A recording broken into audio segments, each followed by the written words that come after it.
aprendemos, inclusive na faculdade de Direito, quando nós estudamos os jusnaturalistas, os teóricos do contrato social, dos direitos naturais, que só existe uma forma de poder legítimo, que é aquele que resulta do consentimento dos governados. Todas as outras formas de poder são autocráticas e, portanto, são ilegítimas. Então, esse é o ponto de partida, essa obviedade. Ou seja, o poder legítimo é aquele que resulta do consentimento dos governados. Eu digo isso porque eu penso em 1964, quando o país possuía um governo legítimo, um governo constitucional, um governo que procurava ampliar as liberdades democráticas e reduzir as desigualdades sociais e econômicas através das reformas de base. Governo do presidente João Goulart. E contra este governo legítimo se mobilizaram facções sediciosas que, através das armas, colocaram abaixo esse governo, tomaram de assalto o poder de Estado e implantaram nesse país uma tirania. Implantaram um governo autocrático. A tirania e a autocracia, ela se caracteriza basicamente pela supressão das liberdades populares, pelo fechamento dos sindicatos, dos gremios, das associações, dos partidos, pela cassação dos representantes populares, pelas prisões e pelo exílio dos patriotas.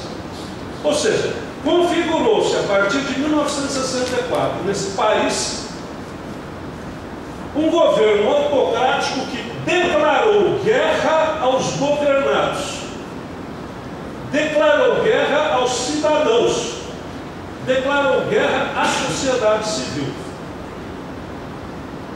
Diante dessa situação, nós vemos na outra ponta, ex parte populo, quando olhamos pelo lado dos oprimidos, toda uma situação de desorganização, de medo, de desmobilização, de uma certa apatia. Numa situação como essa, existe um direito natural, que é fundamental, que é o direito de resistência dos povos oprimidos na luta contra os governos tirânicos e no combate contra a opressão. Então é nessa perspectiva que eu vejo o processo que vem de 65 até os dias atuais.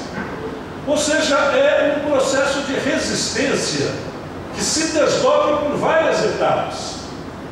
Num primeiro momento, frente à tomada do poder pela força, frente à repressão popular, nós temos alguns setores de vanguarda que se organizam na clandestinidade para desencadear um movimento legítimo de resistência armada.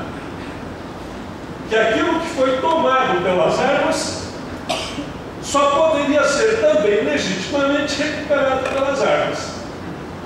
Ou seja, é uma primeira fase da nossa resistência, que é a resistência que se dá através da luta armada, de um conjunto de, diriam os italianos, partigiani, diriam os jugolados, de partisans, os franceses, de maquisards, um conjunto de resistentes que eram chamados de terroristas,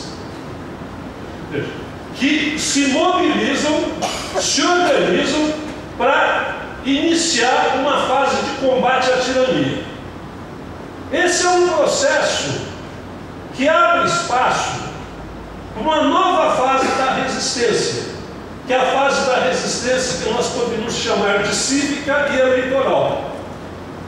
Quando a sociedade começa a se organizar, tomar consciência da gravidade da situação e, através de processos de mobilização da sociedade civil e através de processos eleitorais, começa a mostrar a esse povo, a esse governo, que a sociedade está descontente com os detentores do poder estatal. Esse processo de luta armada, essa resistência armada, que desemboca nessa resistência cívico-eleitoral, por sua vez vai criar as condições de desembocar numa terceira fase da resistência, que é a resistência popular. Quando então, já organizados, já mobilizados, nós temos condições de sair às ruas, de fazer greve, de ocupar fábricas e universidades, de eleger governos de oposição, e esse processo culmina no processo da luta de resistência popular, na campanha das diretas já, aonde o Brasil é mobilizado de norte a sul, é mobilizado de leste a oeste, e é através dessa mobilização que nós conseguimos transitar de um regime autoritário para um governo democrático. E que esse governo democrático, por sua vez, convoca uma constituinte que estabelece um novo pacto social, que realiza a transição do governo democrático para o regime democrático.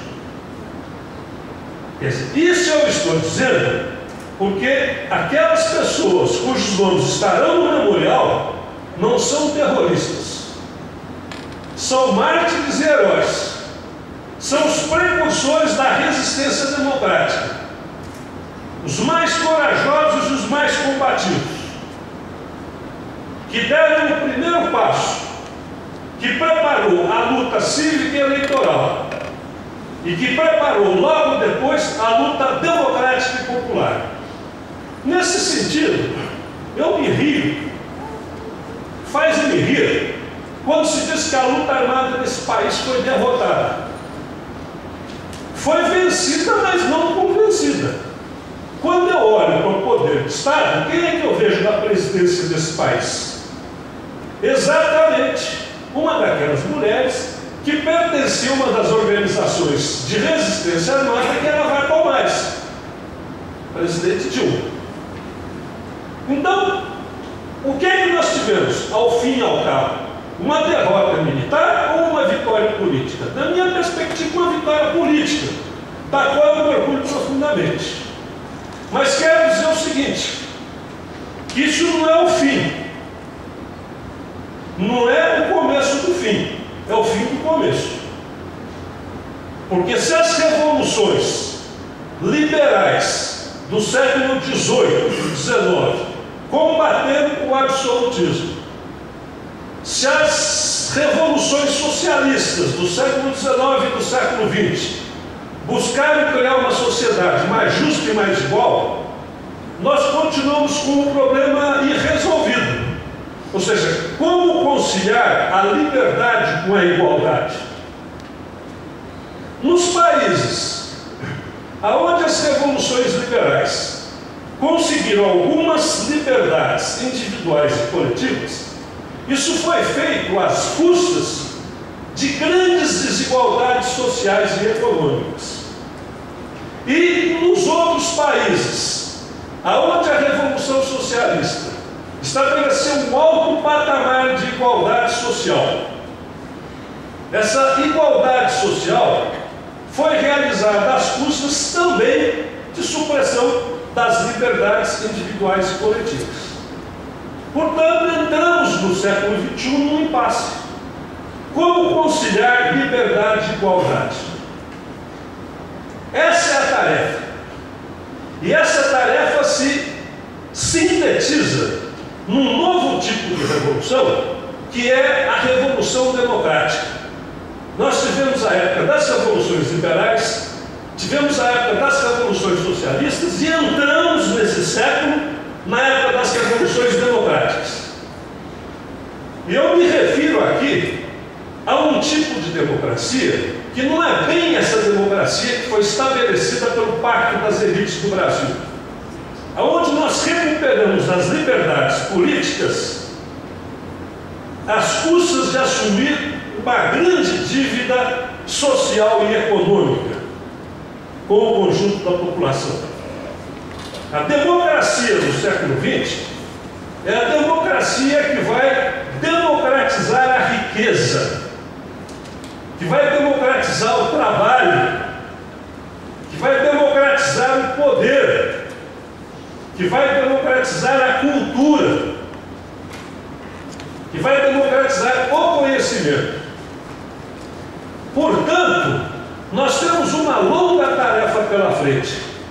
E o que nós falamos de revolução nessa universidade, isso é parte de uma revolução maior, que é a revolução democrática do século XXI, que vai democratizar os diversos setores da sociedade. E aqui, democratizar nesse momento significa o quê? Reintegrar os que foram despedidos, reintegrar os que foram expulsos, colocar para fora aqueles que estão ligados aos aparelhos de repressão e de coerção, desmilitarizar e despoliciar a nossa universidade. Mais do que isso ainda, eleger diretamente o reitor, que deve ser escolhido pela totalidade da universidade, pelos professores, pelos funcionários e pelos alunos. Só aí realmente nós teremos um poder legítimo na universidade que poderá se voltar realmente para a abertura aos interesses da sociedade, dos humilhados e ofendidos, dos mais pobres. Veja, uma universidade democrática, pública, gratuita, de qualidade para todos, que será parte de uma revolução muito maior, que está se iniciando no Brasil, que está se iniciando em vários países da América Latina, e que será a grande revolução do nosso século, a revolução democrática. Quem viver, verá. Muito obrigado.